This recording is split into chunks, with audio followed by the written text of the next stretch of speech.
രാജ്യതലസ്ഥാനത്ത് RSSന് പുതിയ ആസ്ഥാന മന്ദിരം ഒരുങ്ങി. RSS സ്ഥാപിതമായി 100 വർഷം പിന്നിടുന്ന വേളയിലാണ് ഡൽഹിയിലെ ഛണ്ടേവാലയിൽ പുതിയ കെട്ടിട സമുച്ചയം ഒരുക്കിയിട്ടുള്ളത്. ന്യൂഡൽഹിയിലെ ഛണ്ടേവാലയിൽ 4 ഏക്കറോളം സ്ഥലത്ത് പരന്നു കിടക്കുന്ന 3 കെട്ടിട സമുച്ചയങ്ങളോടെയാണ് പുതിയ RSS മന്ദിരം കേശവ് കുഞ്ച് എന്ന പേരിൽ പണി കഴിപ്പിച്ചിട്ടുള്ളത്.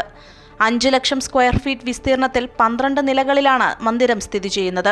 കെട്ടിടത്തിൽ 300 മുറികളും 3 ഓഡിറ്റോറിയങ്ങളും കോൺഫറൻസ് ഹാളുകളും RSS പരിശീലനത്തിലുള്ള വിപുലമായ സൗകര്യവും ഒരുക്കിയിട്ടുണ്ട്. ആശുപത്രി, ലൈബ്രറി, റെസിഡൻഷ്യൽ ക്വാർട്ടേഴ്സുകൾ, ഹനുമാൻ ക്ഷേത്രം, RSSന്റെയും പോഷക സംഘടനകളുടെയും ഓഫീസുകൾ തുടങ്ങിയവയുമുണ്ട്. 150 കോടിയോളം രൂപ ചെലവഴിച്ചാണ് നിർമ്മാണം.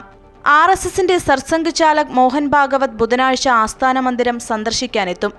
ഗുജറാത്തിൽ നിന്നുള്ള ആർക്കിടെക്ട് അനൂപ് ദവെയാണ് നിർമ്മാണത്തിന് മേൽനോട്ടം വഹിച്ചത്. സാധന, പ്രേരണ, അർച്ചന എന്നിങ്ങനെയാണ് 3 കെട്ടിടങ്ങൾക്ക് പേര് നൽകിയിരിക്കുന്നത്. സാധന ടവറിലാണ് അഡ്മിനിസ്ട്രേഷൻ വിഭാഗം പ്രവർത്തിക്കുക.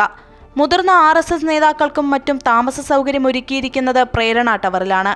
RSS പ്രവർത്തകർക്കും മറ്റു സംസ്ഥാനങ്ങളിൽ നിന്നു വരുന്ന സ്വയം സേവകർക്കും അർച്ചന ടവറിൽ താമസ സൗകര്യമുണ്ട്. RSS മന്ദിരത്തിലെ ചെറിയ ഓഡിറ്റോറിയത്തിൽ 460 പേർക്കുള്ള ഇരിപ്പിടമാണ് ഒരുക്കിയിട്ടുള്ളത്. ഏറ്റവും വലിയ ഓഡിറ്റോറിയത്തിൽ 650 പേർക്കിരിക്കാം. വൈദ്യുതിക്കായി സൗരോർജ്ജ പ്ലാന്റും സ്ഥാപിച്ചിട്ടുണ്ട്. 10ാം നിലയിൽ വിശാലമായ ലൈബ്രറിയും ഒരുക്കിയിട്ടുണ്ട്. 85,000 പുസ്തകങ്ങളും കേശവ് പുസ്തകാലയ എന്ന ലൈബ്രറിയിലുണ്ട്. ഗവേഷണങ്ങൾക്കായി പ്രത്യേക വിഭാഗവും സജ്ജമാക്കിയിട്ടുണ്ട്. തടിയുടെ ഉപയോഗം പരമാവധി കുറച്ചാണ് നിർമ്മാണം. 270ഓളം കാറുകൾക്ക് പാർക്ക് ചെയ്യാവുന്ന വിശാലമായ പാർക്കിംഗ് സൗകര്യവും ഇവിടെയുണ്ട്. അമൃത ന്യൂസ്, ന്യൂഡൽഹി.